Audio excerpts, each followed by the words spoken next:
wonderful ವಸಂತ ವಸಂತ ವಸಂತ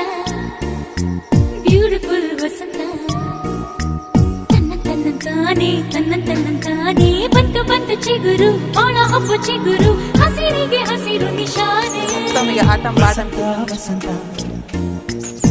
జరగలేదురా నాయన ఊరోళ్ళకి బండి మేము తింటాను మాకు టైం లేదు నిన్న బ్యూటిఫుల్ వసంత తన్నంతానే ಬಂತು ಬಂತು ಚಿಗುರು ಹಸಿರಿಗೆ ಹಸಿರು ನಿಶಾನೆ